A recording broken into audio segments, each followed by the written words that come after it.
vamos a ir metiéndonos un poquito en el agua. Y ya sabéis que cuando nos vamos un poquito a bañar allí al mar, sobre todo al Cantábrico, que muchos sois de la zona norte, pues uno no se mete en el agua como en el Mediterráneo, ¿no? Sino que se va mojando un poco. No me conviene meterse de cabeza ya de un tirón porque si no nos podemos coger una congestión. A mí me gustaría partir de 3 o 4 premisas antes de hablar realmente de lo que quiero decir, ¿no? Esta exposición la voy a dividir en 2 partes. La primera parte voy a hablar del lenguaje que nos sugiere la Iglesia para evangelizar y en un segundo momento voy a hablar de los lenguajes para evangelizar hoy. Quizás vosotros vais a daros cuenta, anda, pues no ha hablado de la expresión corporal, no ha hablado de pues algunas maneras de lenguaje que tenemos hoy, ¿no? Me gustaría un poco hablar de los recientes y de los que estamos más abocados, más de los que ya tenemos muy trillados, ¿de acuerdo? Bien. En primer lugar, me gustaría decir, para que nadie se lleve a engaños y orientemos esto, que el lenguaje siempre ha de ser asequible a los destinatarios. Ha de ser asequible a los destinatarios. En segundo lugar, que nos fijemos en Jesús y contemplemos el tipo de lenguaje que usa en su predicación. Un lenguaje comprensible, un lenguaje que se adapta a los destinatarios.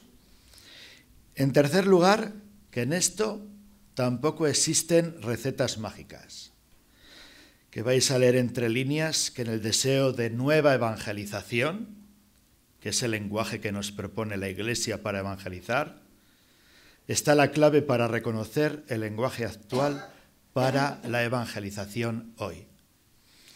Y en cuarto lugar, soy consciente de que cada uno procedéis de una realidad distinta. Es muy difícil poder concretar en cada realidad, aunque quiero decir que prácticamente las pueda conocer todas. En mi formación, pues he estado en prisión en varias ocasiones, he estado con transeúntes, he estado con enfermos de SIDA, he estado con toxicómanos, he estado con personas con capacidades diversas, que nos gusta decir, ¿verdad? Es decir, probablemente esta haya sido mi mejor formación, el trato con todas estas personas. Quizás los libros a todos nosotros nos dieron la formación intelectual, pero esa formación que nos forma el corazón, que nos labra el corazón, me la dieron las personas. También estuve en los hospitales. Sobra decir que fui de la Compañía de Jesús, entonces hice el noviciado jesuita y todas esas tareas eran hasta pruebas para nosotros, ¿no? Para poder caminar. Bueno, la Iglesia existe para evangelizar. Esta es la idea principal de todo lo que yo os voy a decir.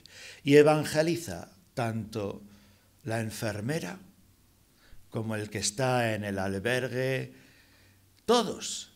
Yo digo que en la parroquia, la que está en el coro, la que limpia los baños y los salones parroquiales, todos evangelizamos. El cura también, los catequistas, etcétera, todos. Y que hay un mandato evangelizador del Señor. Id por todo el mundo proclamando la buena noticia a toda criatura, sin excepción, a toda criatura. Jesús encomendó a los discípulos proseguir su misión salvífica en la tierra, para que quien crea en él no perezca, sino que tenga vida eterna. Y por eterna entendamos una vida plena, no efímera, para siempre. El Evangelio debe ser predicado a toda criatura. Fijaros bien que Jesús no se reservó ni un solo lugar de evangelizar, hasta descendió a los infiernos. Esto significa a todo ser humano, a toda comunidad, en toda cultura, en todo país, en todo continente. El mandato es hoy tan relevante como cuando Jesús lo formuló por primera vez en el Monte de los Olivos hace más de 2000 años ya. La Iglesia sigue el mandato del Señor, existe para evangelizar, esto es, para llevar la buena nueva a todos los ambientes de la humanidad y con su influjo transformar desde dentro, renovar a la misma humanidad.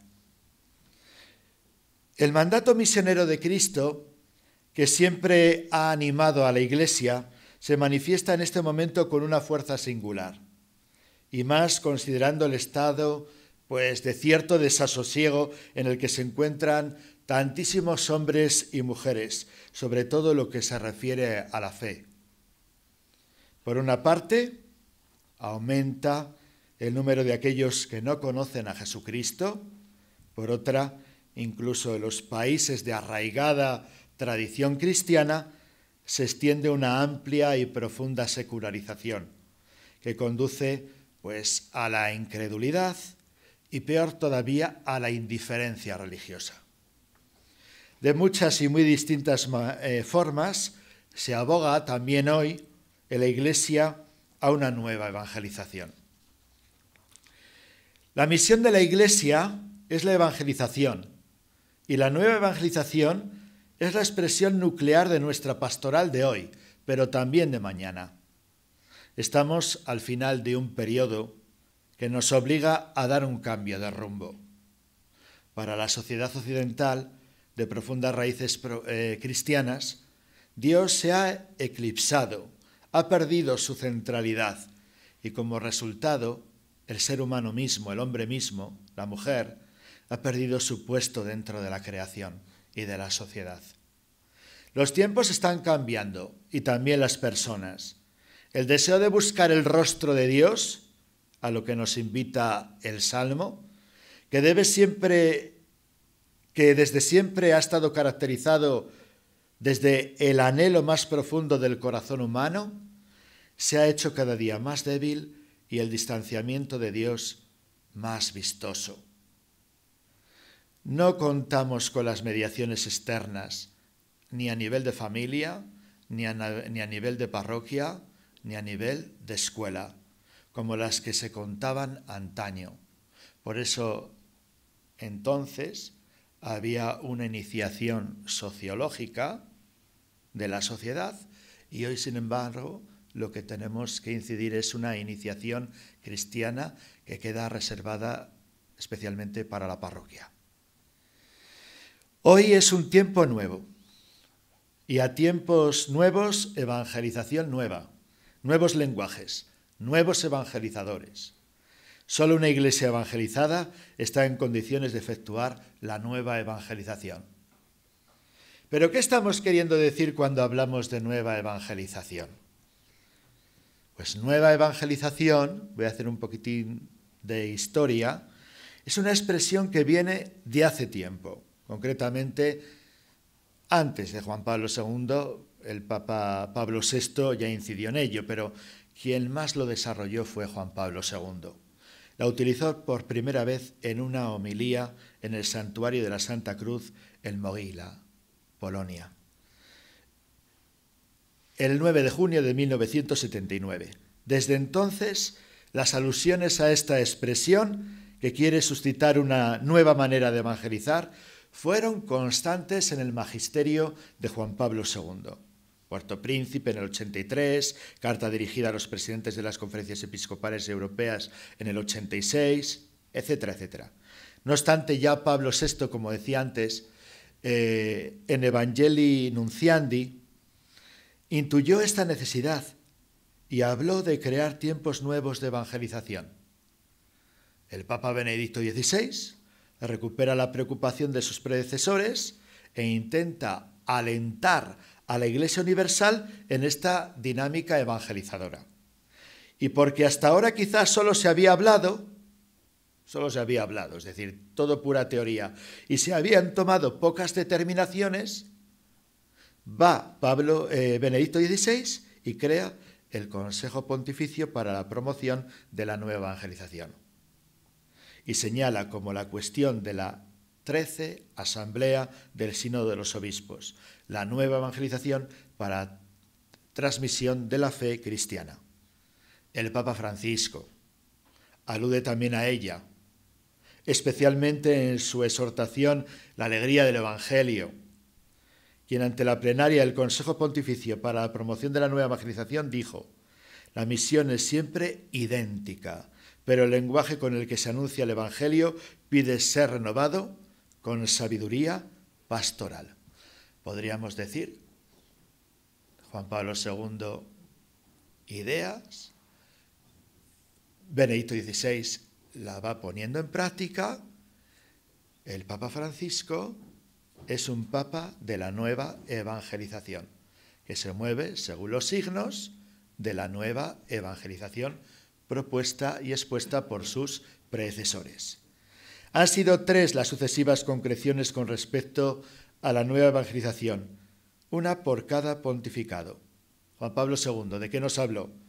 De nuevos areópagos para la evangelización. Benedicto XVI, atrio de los gentiles. Y por parte del Papa Francisco, la Iglesia en salida. ¿Hacia dónde? Hacia las periferias existenciales. La expresión, aunque haya podido caer bien esta de nueva evangelización, no pretende ser fruto de ningún eslogan publicitario, sino que expresa una situación apremiante, necesaria. El análisis de la realidad nos lleva a pensar que la crisis que padece nuestro mundo no abarca solamente el campo económico, sino que toca de lleno la dimensión espiritual de la persona humana. La llamada del Señor a evangelizar se concreta en cada tiempo, en cada persona, en cada situación particular. Él nos pide hoy, por medio de su Iglesia, que llevemos el Evangelio al corazón y a los contextos que viven nuestros contemporáneos. Por tanto, la invitación a una nueva manera de evangelizar procede de Dios. No nos la hemos sacado nosotros del bolsillo, no se nos ha ocurrido en una tarde de estas de verano. Él nos lo está pidiendo. El Espíritu de Dios nos sigue inspirando para que demos una respuesta a esta crisis generalizada de fe en nuestro mundo occidental, de la cual también nosotros participamos y que ya está empezando a llegar también a América Latina. Por lo menos los porcentajes, por ejemplo, de seguimiento de Jesús en la Iglesia Católica va decayendo, ¿no? Sería falta de fe en el poder del Evangelio alarmarse con tal situación y no determinarse a dar una respuesta. Es verdad que los tiempos han cambiado, pero precisamente porque han cambiado, nuestra pastoral, nuestro lenguaje y la manera de evangelizar deberían también evolucionar. Y no nos debería de dar miedo, porque precisamente de quien procedemos en la misión, porque es el que nos envía, es el Espíritu. Por eso, Él es el que hace nuevas todas las cosas. Por lo tanto, ¿cuántas veces nosotros hemos tenido el deseo de ser misioneros? Pues ahora tenemos la misión bien cerca. No sé si tenéis colegios de educación primaria y secundaria también, pero a veces me muevo por ahí y muchos de nuestros colegios son la ONU, de la cantidad de procedencias que hay, Bueno, pues, y no hace falta solamente caer en la cuenta de que la multiculturalidad y etcétera es muy diversa, sino que también nosotros, aquí en España, pues también somos ya muy diversos. Es una sociedad muy plural y eso es una riqueza. Pero ahí es donde nosotros tenemos que evangelizar como si fuera la primera vez. Por eso, muchas veces a nosotros los sacerdotes, en los funerales, especialmente los funerales, que es cuando la gente está más calladita y más centrada que las bodas y las primeras comuniones y los bautizos, hacemos primer anuncio. como si fuéramos misioneros que nos estamos dirigiendo por primera vez a la gente, como si nunca hubieran oído hablar de Jesús, de la Iglesia, de la vida eterna, de la resurrección, etcétera, ¿no? Evangelicemos, pues, manteniéndonos fieles al Evangelio, y así podremos responder mejor a las necesidades de cada momento. Y así igualmente podremos transmitir a las nuevas generaciones la fe católica de siempre. Es decir, habrá que cambiar los medios, efectivamente, sin tocar el mensaje y su fin, es decir, cambiar de lenguaje, pero siendo fieles a la palabra. La Iglesia en cada momento de la historia ha encontrado distintas maneras de pensar, de plantear y realizar la evangelización, y por ende, pues, por ejemplo, la catequesis, que también os dedicáis a ella. En conclusión, cuando hablamos de nueva evangelización, hablamos de pastoral de la fe, que tiene como objetivo ayudar a creer, así como potenciar el surgimiento y el fortalecimiento de la fe. No debemos seguir lamentándonos durante más tiempo. La historia, que es maestra de la vida, nos enseña cómo todo cambio de paradigma se produce cuando somos capaces de hacer un análisis de la realidad desde una óptica nueva. Esto fue precisamente lo que hizo Jesús con los discípulos de Maús.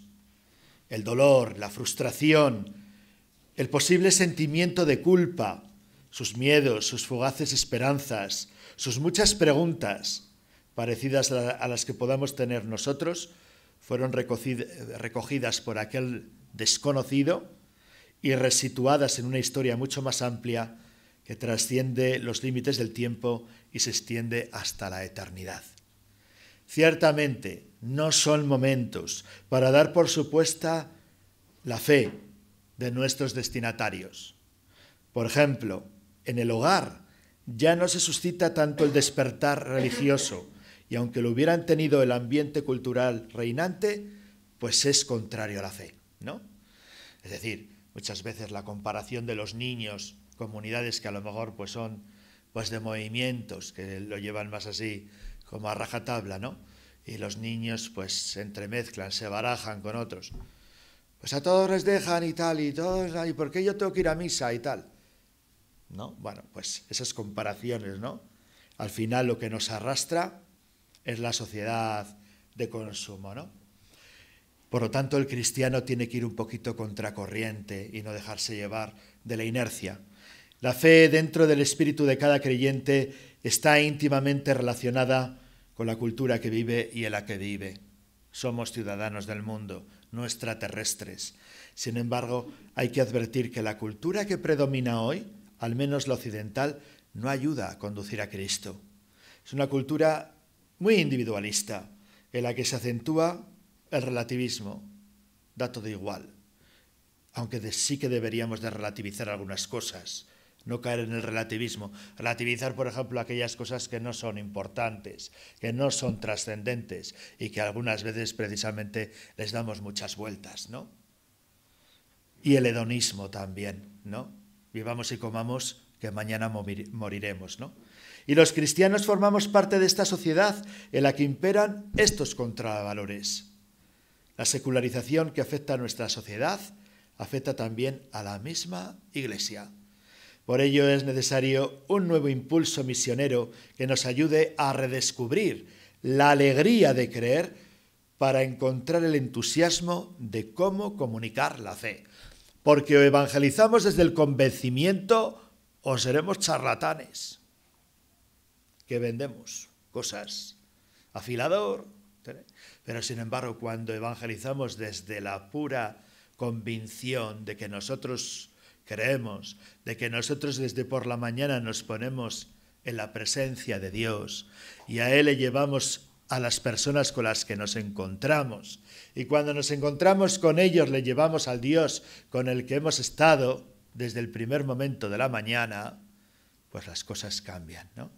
Porque a lo mejor muchas veces pensamos nuestros éxitos, nuestros fracasos, y sin embargo todo es para la mayor gloria de Dios. En definitiva, la nueva evangelización que quiere la Iglesia hoy deberá ir contracorriente con el panorama que se nos presenta. Tendrá que ayudar a creer en Dios y en Jesucristo, con la fe viva y operante, entendiendo la fe como adoración, confianza, amor, obediencia y seguimiento. Habrá de preocuparse por favorecer y fortalecer no solo los contenidos de la fe. Niño a la doctrina, se decía antes en los pueblos. Ahora se dice niño a la catequesis, ¿no?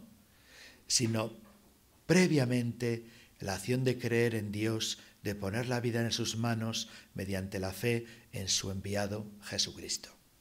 Más que nunca necesitamos una pastoral de la conversión, porque esto es en lo que más ha ahondado el Papa Francisco.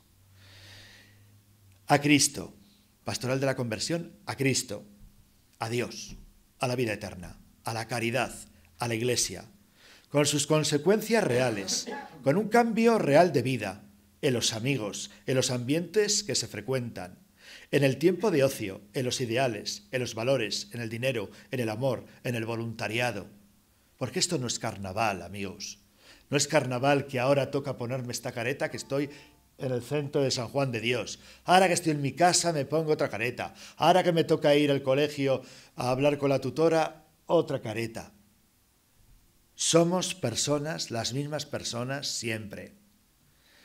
Una fe que transforme realmente la vida porque la somete eficazmente a la imitación de Jesús y al reconocimiento de la voluntad de Dios manifestada en las enseñanzas y en la vida de Cristo. Sería muy importante que fuera una pastoral que surgiera desde temprana edad, que el despertar religioso partiera del ambiente familiar. Yo sé que vosotros cultiváis mucho no solamente la relación con las familias, sino hacer de vuestros centros también una familia, ¿no? Que fuera más vivencial, testimonial y práctica. Que iniciara la vida interior, así como desarrollara y afinara la conciencia moral. Habrá que suscitar la fe personal, muy de tú a tú, y favorecer el acompañamiento del proceso interior que conduce a la fe. Y en todo esto, el pastoralista es el principal agente de la evangelización. Como sabemos muy bien, la pastoral no la hacen los libros, ni los materiales, ni los recursos. La dimensión pastoral la desarrolla el agente en plena unión con Cristo y con su Iglesia. Y en este sentido, la misión de los evangelizadores es muy importante en la Iglesia. Nos encargamos de la transmisión directa de la fe, que muchas veces nos ha cedido los padres de los niños o de las personas o los verdaderos educadores de la fe. En consecuencia, tenemos que ser testigos y pedagogos de la fe. Recordemos a este propósito las palabras de San Pablo. Os quiero como a hijos. Ahora que estéis en Cristo, tendréis muchos tutores, pero padres solo tenéis uno. Yo os engendré para Cristo por medio del Evangelio.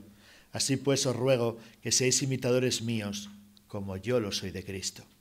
Otras veces dice a los cristianos que sean imitadores suyos, como Él es imitador de Cristo. Está claro que se precisa un nuevo pastoralista para un nuevo tiempo. Y este habrá de ser hombre o mujer de oración, cristiano de acción, alegre, entusiasta, dinámico, con un gran ardor misionero, capaz de ilusionar con una nueva forma de vivir. Tiene que ser verdadero maestro de vida cristiana. Y para ello no debería escatimar una buena formación. Pues ¿cómo es la cultura dominante? Una cultura marcada por las comunicaciones, una cultura marcada por el pluralismo, que valora la autonomía de la persona, democrática que valora la participación y el debate, pragmática, crítica y marcada por la ciencia y la técnica, etc. Este paisaje nuevo y movedizo, esbozado aquí en grandes rasgos, supone un desafío considerable. Nos obliga a revisar y a renovar en profundidad nuestro modo de concebir y llevar a cabo nuestra pastoral, conversión pastoral, pastoral de la conversión. Pero este desafío no debe desanimarnos. Existen, por otra parte, múltiples experiencias pastorales que estáis abriendo y que se están abriendo, pues ya caminos para nuevas maneras de hacer, hablar al Evangelio, a Jesús como el primer día de Pentecostés, en un lenguaje que la gente entiende. Lo importante es darse pristas para poder abordar con confianza esta nueva etapa de evangelización. mirada en lo que respecta a la educación de la fe. La cuestión no es acumular recursos, sino ante todo descubrir la fuente. La situación cultural que acabamos de evocar nos obliga a dos desplazamientos que suponen tener que pensar de otra manera el modo de proponer la fe. Bien, pues hasta aquí sería la primera parte. Y ahora me voy a meter un poquito más con los nuevos lenguajes para la acción pastoral, ¿de acuerdo? Ya lo he dicho en un primer momento, ¿no? Cómo el anuncio del Evangelio se ha de basar en 4 leyes de una buena comunicación. En primer lugar, que sea inteligible, ¿no? Que sea significativo, que sea importante, que no esté lleno de vaguedades. Por ejemplo, cuando nosotros tengamos que preparar algo, que no sea desde la espontaneidad, ¿no? Sino que esté preparado, que esté vivido, ¿no? Relevante, ¿no? Que incide aún más en todo esto. Implicativo, que implique, que nos comprometa. El Evangelio no debe transmitirse siempre con determinadas fórmulas aprendidas o con palabras precisas que expresen un contenido absolutamente invariable. Es decir, como que somos cuadriculados y de ahí no se sale nadie, ¿no? Se transmite de muy diversas formas. Información es igual a comunicación. Transmisión es igual para nosotros a comunicación de la fe. El acto de fe no se transmite simplemente con palabras, se vive, se testimonia, se comunica con el cuerpo, con la mirada. Dos personas cuando se conocen, yo cuando vienen los novios y tal, bueno, antes de preguntarte, ¿estudias o trabajas? Probablemente hubo un lenguaje sin palabras, ¿no? Un lenguaje corporal, ¿no? De signos. Así, por ejemplo, para nosotros es Dios mismo, ¿no? A Dios no le vemos. Hay muchas cosas en la vida que no vemos. Vemos la sal en el salero, pero cuando la hemos echado la comida no la vemos. Y sin embargo nos damos cuenta si la comida está cargada o está soso, ¿no? En las chuletillas a lo mejor sí que se ve la sal gorda o en las gambas, ¿no? Pero normalmente está ahí disuelto, ¿no? Se aprecia, se siente, así es Dios. También la colonia, ¿no?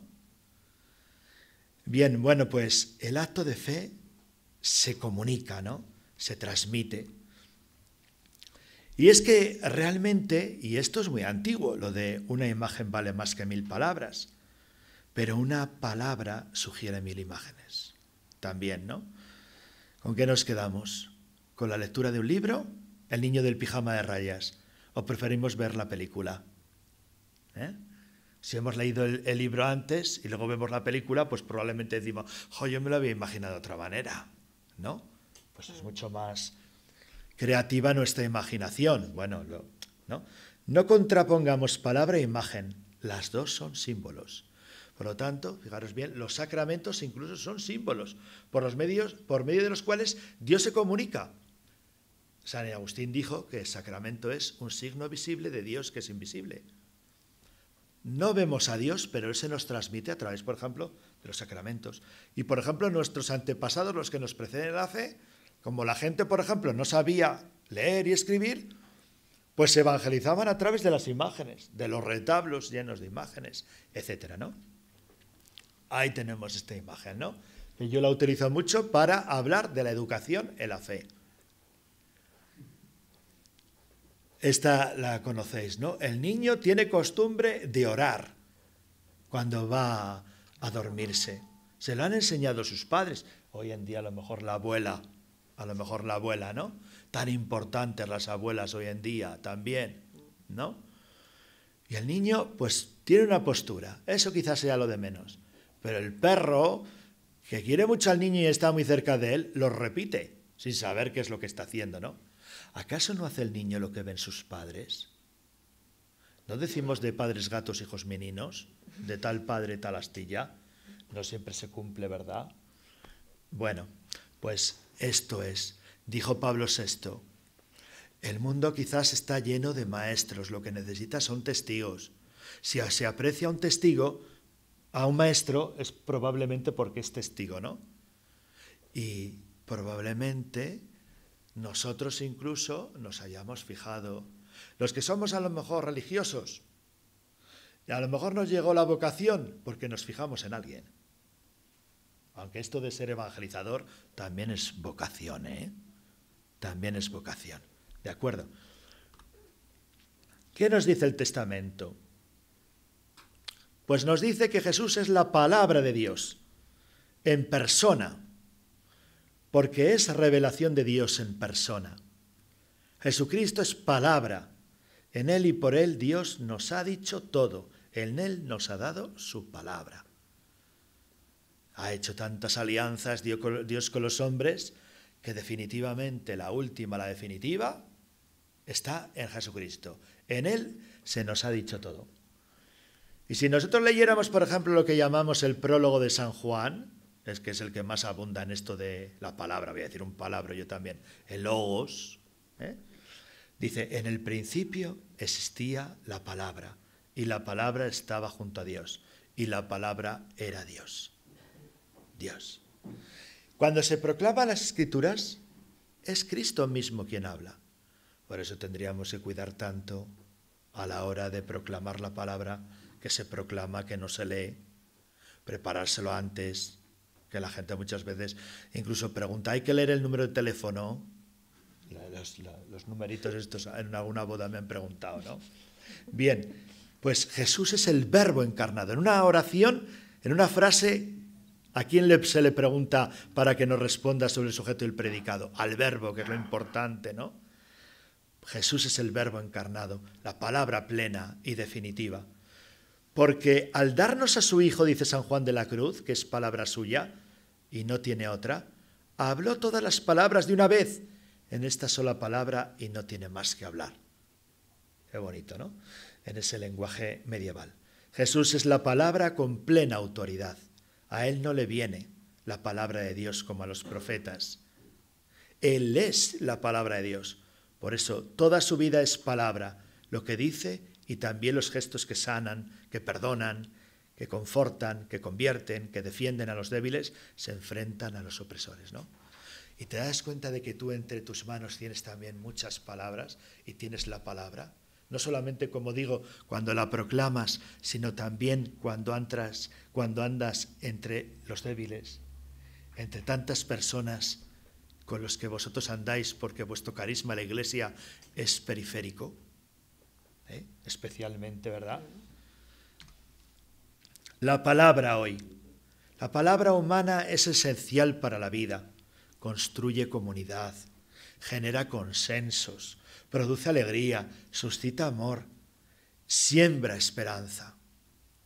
Hay que tener tanto cuidado con los chats y los WhatsApps, porque la palabra es muy importante cuando tienes al otro delante, porque le estás viendo, ¿no? ¿Qué cara está poniendo? Porque no es lo mismo poner un emoticono de estos con una sonrisa, con la lengua afuera, como se pone hoy, que no se sabe muchas veces si me está sacando la lengua, si está riendo, si está sintiendo o qué está haciendo, ¿no? Y puede llevar a equívocos. Sin embargo, cuando tienes a la persona delante, y a Jesús siempre se le puede tener delante. Siempre se puede hacer acto de presencia de Dios, ¿no? Pero es también palabra pobre, fiable, engañosa, a menudo impotente, ambigua e incluso puede ser destructiva, ¿no? ¿Cuánto daño se hace con la palabra a veces, no? Yo, que llevo varias parroquias, varios pueblos, eso de decir, por ejemplo, perdono pero no olvido, para mí como si no existieras ya, es muy fuerte, pero se hace, no solamente se dice, sino que se ejercita, ¿no?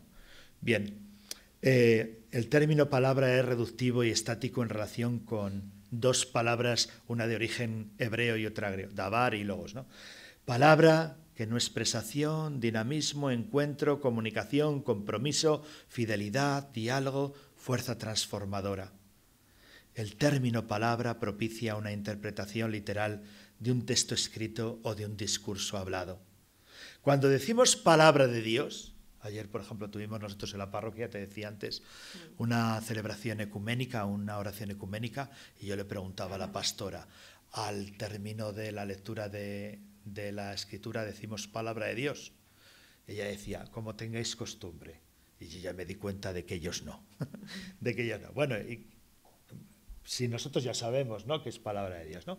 Bien, pues cuando decimos palabra de Dios en la liturgia de la palabra, no estamos identificando el fragmento leído con un dictado de Dios, como si estuviera así el Espíritu Santo, que es lo que la gente muchas veces piensa, ¿no? Que el Espíritu Santo va diciendo, en aquel tiempo, estaba Jesús, ¿no? Estamos proclamando que los escritos bíblicos, en el ámbito de la comunidad cristiana, de la tradición eclesial y a la luz de la fe cristiana, constituyen un encuentro con Cristo resucitado y me aportan una lectura pascual de la realidad en la que vivo. ¿Dais cuenta en ese sentido cómo la palabra no está muerta? Aunque fue escrita hace muchos siglos, pero es para nosotros hoy, ¿no? Iluminan mi realidad, mi mundo, mi vida social, mi vida familiar, cultural, traen a mi vida la vida de Cristo entregada por amor. Bueno, la palabra hoy. La palabra de Dios significa encuentro, diálogo, comunicación, acción comunicativa. Deberíamos decir, no la palabra se hizo carne, quizás a lo mejor más el diálogo de Dios, la comunicación de Dios, el Dios que sale a nuestro encuentro, la acción comunicativa de Dios se hizo carne. Jesucristo es esa palabra de Dios, el diálogo de Dios con la humanidad, el encuentro, la comunicación. Si he oído hablar de Dios, pero no le pongo cara, ¿verdad? Jesucristo es el rostro de Dios, es palabra, imagen. Por eso luego diremos, es el símbolo, es el arquetipo de Dios. Jesucristo es la mejor imagen de Dios, ¿no? Lo escuchamos también en la palabra. ¿En qué sentido podemos hablar entonces de palabra de Dios? Alguien es de palabra, me dio su palabra, tiene la palabra, apalabrar, es una palabra de salvación. Pero un lenguaje también es el silencio. Silencio, relevante y solidario. Estamos persuadidos de que el silencio interior puede ser para muchos el inicio de un movimiento regenerador y de una actitud nueva ante el misterio de Dios. Nos pasa a lo mejor muchas veces cuando vamos a lo mejor al tanatorio a acompañar al duelo de una persona, ¿no? Parece que tenemos que rellenarlo todo con palabras, ¿no? Hablar, que muchas veces es incluso muy cortante, ¿no? Porque además en los tanatorios ahí te encuentras de todo y algunas veces, por ejemplo, pues incluso no puedes sentir que no eres bien recibido, ¿no? Pues silencio, un acompañamiento desde la cercanía, es del tacto, ¿no? El tacto, ¿no? Anunciar la fe en la cultura de la imagen. Tan variopinta como podemos ver ahí, etcétera, ¿no? Nosotros que formamos parte de una cultura de la imagen. Vivimos en un momento en el que el icono, la esfera, todo está un poquito mediatizado desde ahí, como decía antes, los emoticonos, que muchas veces pues son expresión, ya los chavales muchas veces escriben abreviados, etc. Hoy no es la imagen que reproduce a la realidad, sino la realidad la que reproduce a la imagen. Decíamos que una imagen dice más que 100 palabras, ¿no? A lo mejor ahora tenemos que decir que 100 palabras dicen una imagen, ¿no? Bien. Imagen. La televisión e Internet representa para los ciudadanos de las sociedades modernas lo que el tótem para las tribus primitivas. Objeto de veneración o reverencia. Es que no veáis. Como los niños cuando llegan del colegio van derechos así. Bueno, pero esto ya desde hace mucho, ¿no? Con el dedo ya así, teledirigido. Bueno, ya no sé, ya es a la tablet, ya es al mando a distancia, efectivamente, ¿no? Sí, pero claro, y la madre no puede decir nada porque también está con el aparatito. O sea, quiero decir, es que se predica con el ejemplo, ¿no? Signo de identificación individual y colectiva. Como tótem, la televisión concentra las expectativas y temores de las tribus modernas. A ellas sacrifican su tiempo, ella da sentido a la realidad. Precisamente porque dices tú que ahora es a la tablet, probablemente la televisión simplemente es un ruido de fondo. un ruido de fondo, porque la gente está más bien al Facebook, al Twitter, al Instagram. Imágenes, ¿no? Además, bueno, está aquí Ángel, ¿no? Y le agradecemos mucho su labor evangelizadora, ¿no? A través de los medios, ¿no? Pero además que la imagen tiene que ser en el momento, porque si no, se trasnocha. Y en eso, pues yo también, entre comillas, peco. No peco, quizás, pues todo es, como diría San Ignacio de Loyola, ¿no? Pues las cosas son conforme al fin para el que fueron creadas, ¿no? Bien. Decide lo que es y lo que no es importante y produce el placer de saberse y sentirse integrado en una colectividad. Como el tótem, la televisión es vestigio de lo sagrado, del que las modernas tribus esperan toda clase de beneficios. Es la nueva religión. Además, es que no damos abasto de canales y además te llaman por teléfono y te ofrecen todos los partidos de la Liga de Italia y de la de todos los lugares, ¿no? Ante la cultura de la imagen, no contraponer, sino integrar palabra e imagen. Hay que tener miedo, ¿no? Conciliar emotividad y racionalidad. Presentar contenidos doctrinales con narraciones e iconos. Hablar con imágenes. Una imagen atractiva hace que el mensaje se sienta como algo familiar, cercano, conectado con la propia vida. Por ejemplo, pues yo decía ahí una buena homilía, debe de contener una idea principal, pero también si tiene, como dice el Papa, pues una imagen, ¿no? Pues siempre ayudará también, ¿no? ¿Y qué pastoral ante la cultura de la imagen? Pues el lenguaje que están haciendo a través de las nuevas formas de comunicación merece ser conocido, estudiado y utilizado, que no estamos hablando del demonio, sin traicionar el mensaje del que somos portadores, en vista de una clara comprensión y eficacia de nuestro anuncio.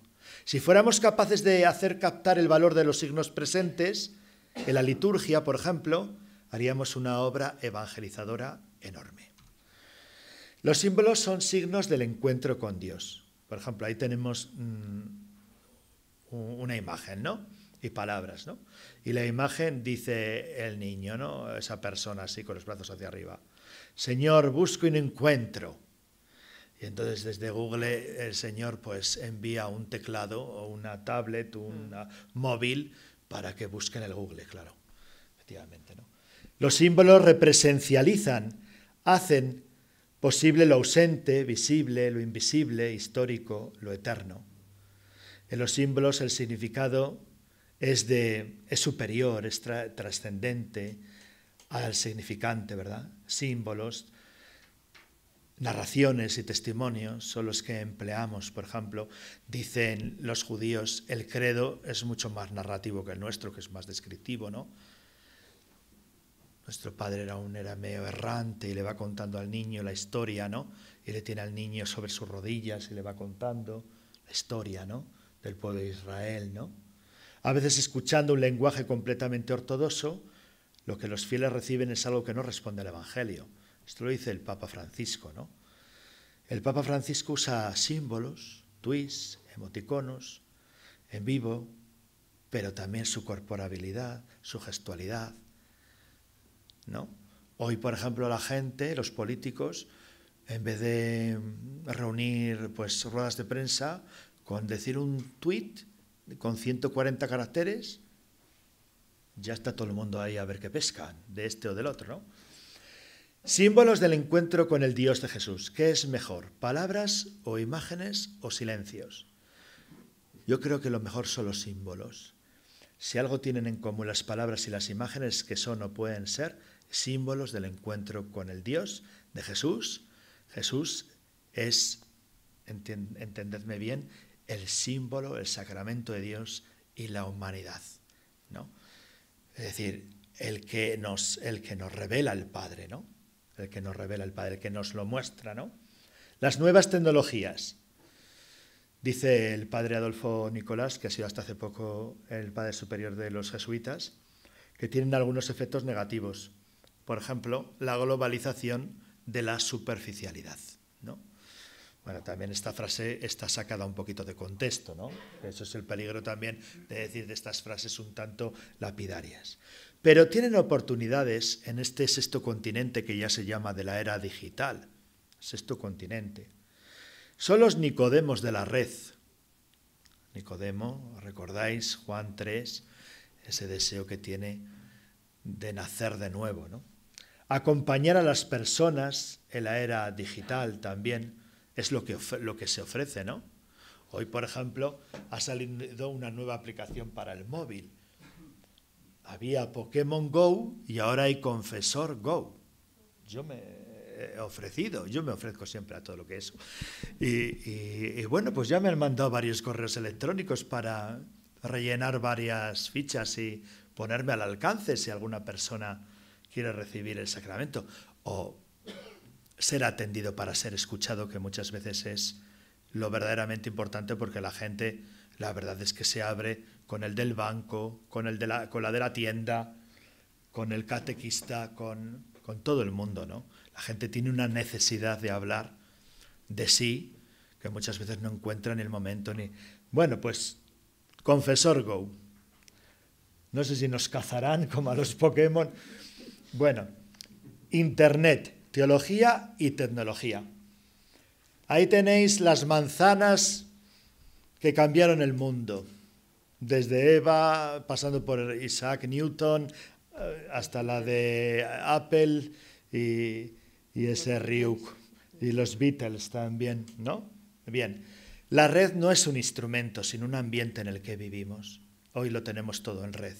No solamente entre los ordenadores, además es que hablamos de redes sociales, en las que yo qué sé cuántos amigos tendré en el Facebook yo. Ahora sí que me da por, cada vez que me piden, solicitan la amistad, sí que miro un poco a ver quién es y tal, porque hay veces que uno se lleva algún chasco, porque claro, hasta que llegas al final, le vas pasando a todos los que van compartiendo cosas, pero es como, diré un poquito después, ¿no? Es muy impersonal, ¿no? No personal, la manera de relacionarse, ¿no? Y si la red cambia nuestro modo de vivir y de pensar, ¿no cambiará también nuestro modo de pensar y vivir la fe?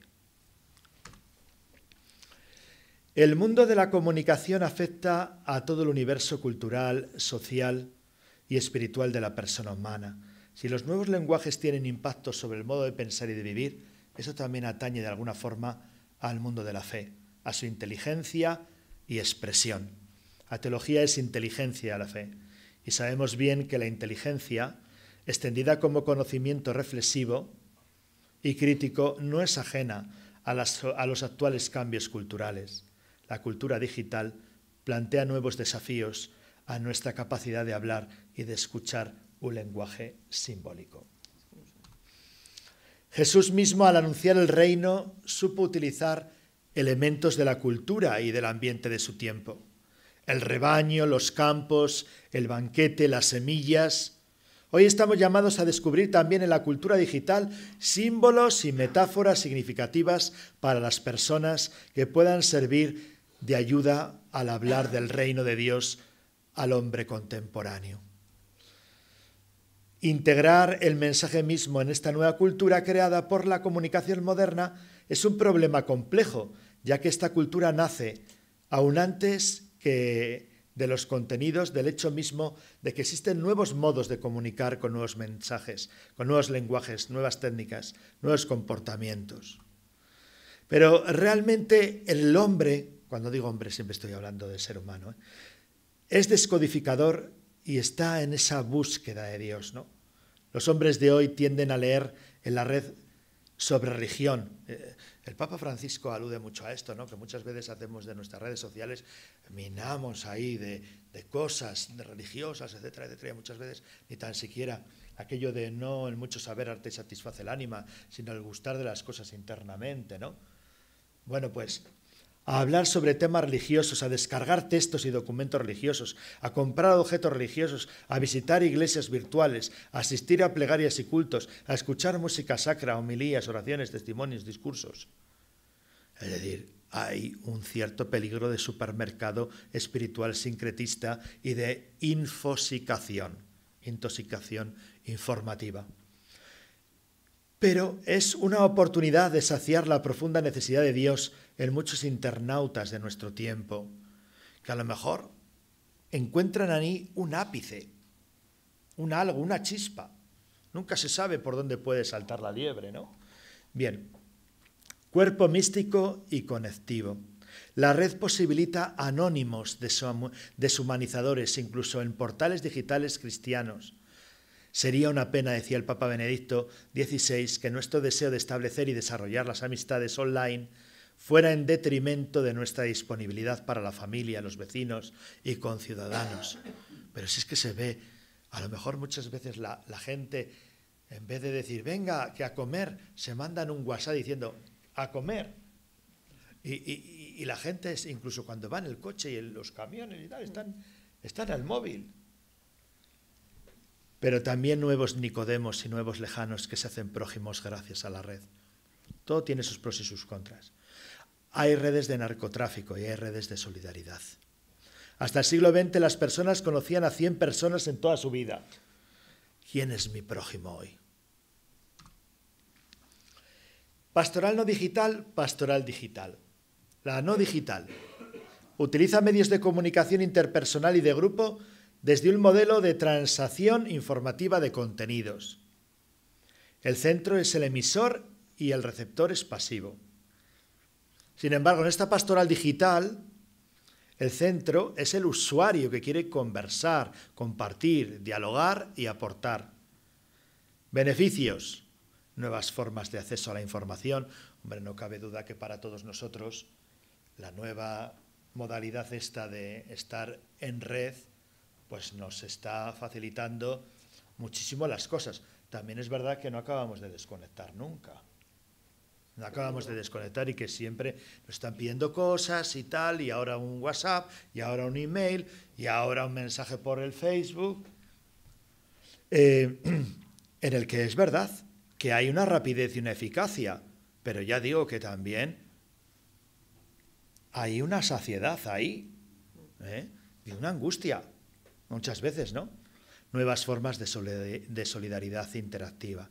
Y riesgos, egocentrismo, emotivismo, subjetivismo, relativismo. La cultura digital cambió en el modo de alguna manera determina un cambio en el modo de comunicar la fe, de un modelo docente a un modelo interactivo. Hoy en día las clases, los chavales, todos ellos, tienen pizarras digitales, en el que hay, vamos, el profesor es como cuando se está explicando el tiempo en el telediario, vamos, mueve así la mano y se mueve un panel, otro panel. La verdad es que es una gozada, porque hoy en día, pues yo por ejemplo doy clases, estoy pensando ahora en Egipto, en el mapa de Palestina, y en vez de coger y sacar el mapa como hacíamos antes, pues lo buscas y tal, y plas, ¿no? Estar conectados y el encuentro interpersonal.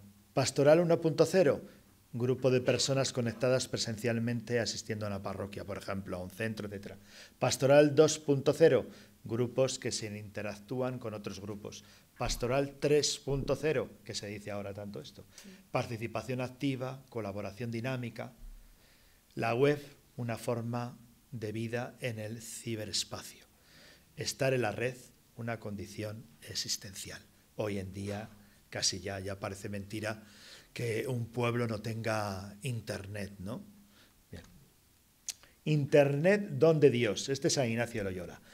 Introducirse en el diálogo con los hombres y mujeres de hoy que hoy dialogan sobre todo a través de las redes sociales.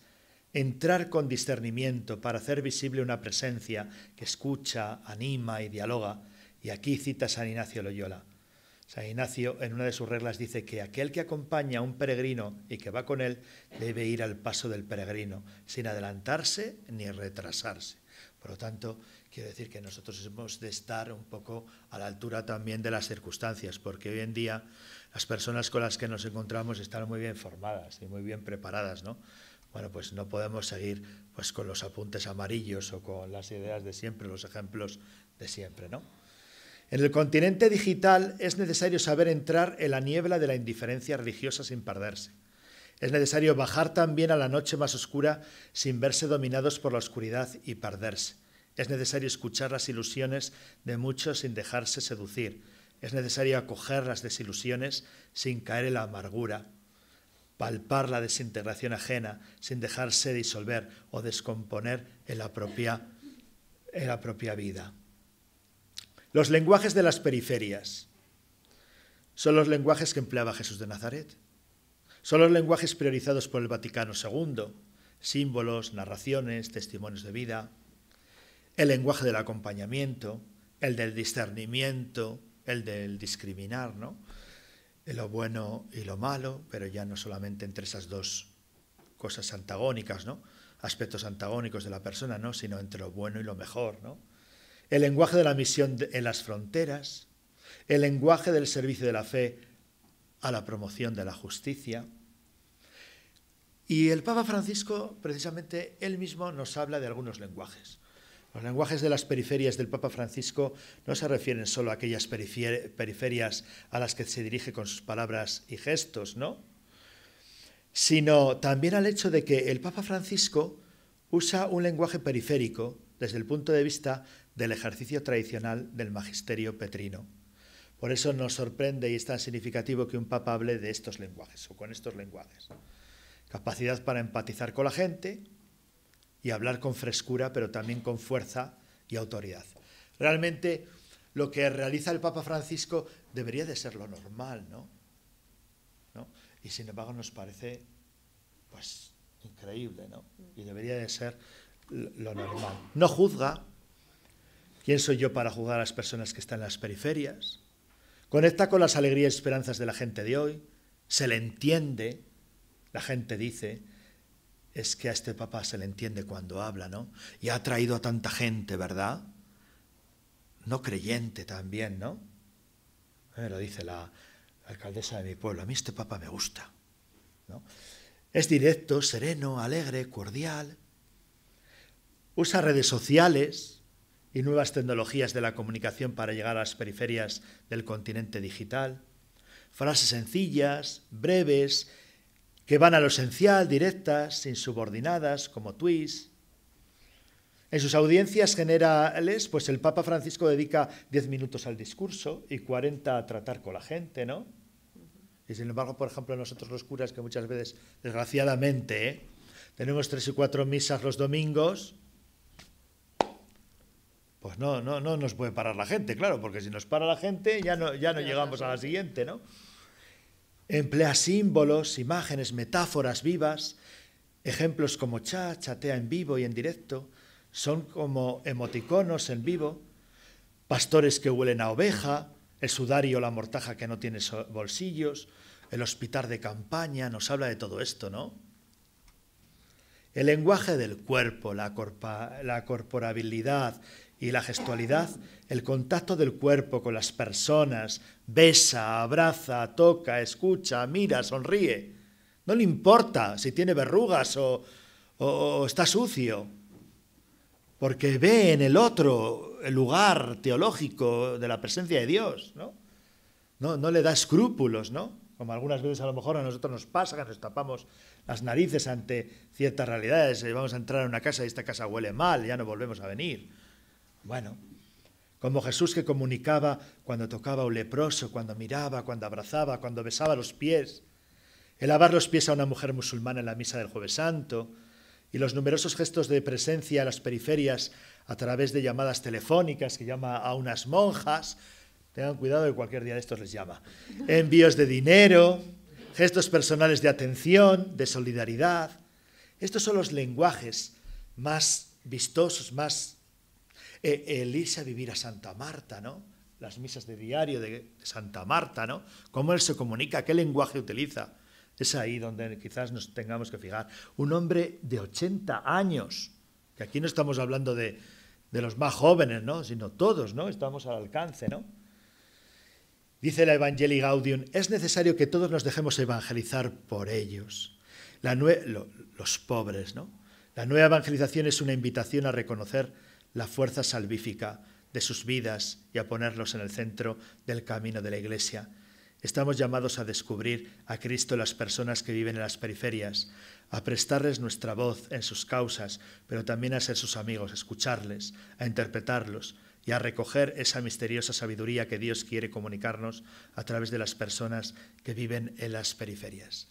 Yo, como veo que van quedando solamente 20 minutos, quería acabar, porque yo podría seguir hablando, pero no es plan, pero sí quería acabar con un cuento.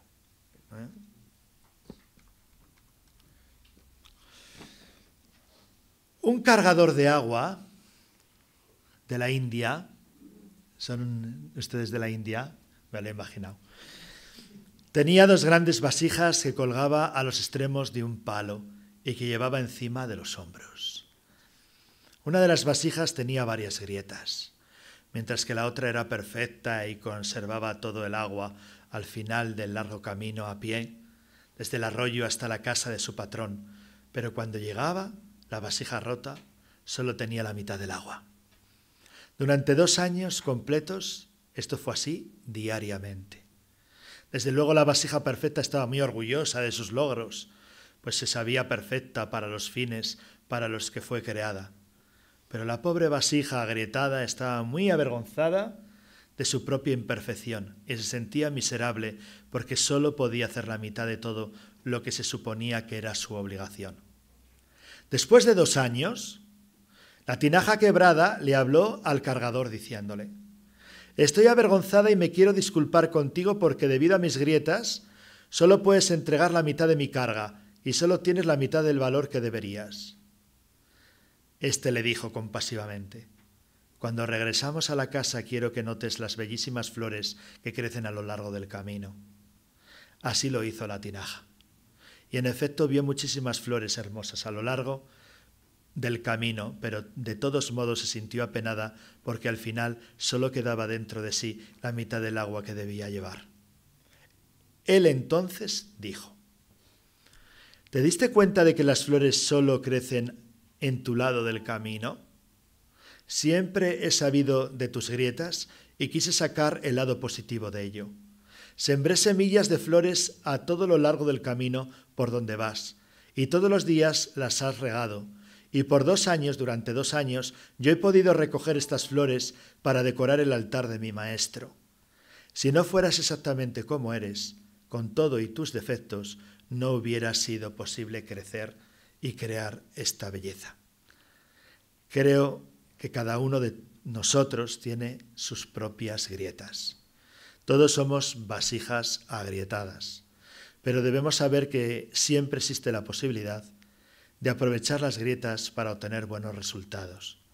Somos nosotros, los seguidores de Jesús, que llevamos el agua de la vida, el tesoro del Evangelio, en vasijas de barro, para que con el amor de Dios podamos ser personas cántaro, y así saciemos la sed de espiritualidad, anunciando al Dios de Jesucristo, en quien vivimos, nos movemos y existimos. Muchas gracias.